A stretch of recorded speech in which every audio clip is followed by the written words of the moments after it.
አለቃ የሚገርም መኪና ነው የገዙት። አንተም ደከመኝ ረፍት ማግኘት አለብኝ ሳትል 24 ሰዓት ሙሉ ከሰራ ሌላ ተጨማሪ መግዛት የማይቀር ነው። አለቃ የቱ ጋር ይቀመጡ? ጀሪካኖቹ መጥተዋል። እታችኛው ክፍል አስቀምጣቸው። አለቃ ይሄኛውን የቱ ጋር አስቀምጠው? እሱን እዛው አስቀምጠውና ሌሎቹን ይዘና። አለቃ ጤፎቹን ይዤ መጥቻለሁ። የቱ ጋር አድርጋቸው? እነሱን ጓዳ አስቀምጥና እፈልጋለሁ። ተመልሰና አንተ የኛ ጠንካራ ሰራተኛችን ነህ። አንተ ባትኖር ኖሮ ማን ነው ከዛ የምንጠጣውን ውሃ ተሸክሞም ያመጣልን? ማን ነው ያስፈጨነውን ዱቄት ተሸክሞም ያመጣልን? ትንሽ ታገሰኝ ብቻ። ለዚህ ትልቅ ስራ ከኔ ትልቅ ሽልማት ነው ያለ። በጣም ነው የማመሰግነው የኔ ልጅ። አቤት አባዬ። እድሜህ ደርሶ ትልቅ የሆንክ ጊዜ እንደዛ ሞኛያ በጭራሽ እንዳትሆን።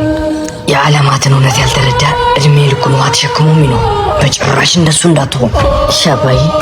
የኔ ልጅ እድሜ እንደደረሰ ይህንን ሁሉ ኃላፊነት የምትቀበለኝ አንተ ነህ። ጤፎችን እየተሸከም ጊዜ ያላቸው ትመጣለህ። ይሄ በሙሉ ከኔ የተሰጠ ስጦታ ነው። እሺ አባዬ።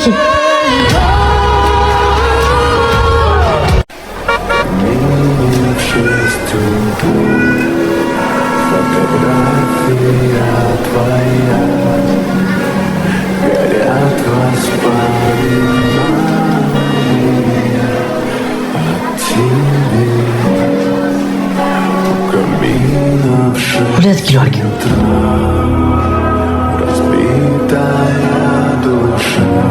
ልጄ። አቤት። አንድ ነገር መጠየቅ እችላለሁ? ትችላላችሁ። ምን ነበር? ውስጥ እንደገዛኸው ተመሳሳይ ቲማቲም እሷ ጋር እያየ ለምን አለፍክ? አላውቅም፣ ግን ለምዶ ነው ቢመስለኝ። እቺና ደንበኞችን እየጠበቀች አይደለም፣ ደግነትን እንጂ። ያንተ አንድ እይታ ነፍሷን መመገብ ይችል ነበር።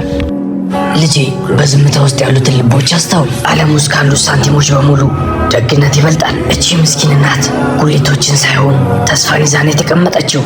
ልቦች ማስተዋል ሲያቆሙ ይጠፋሉ።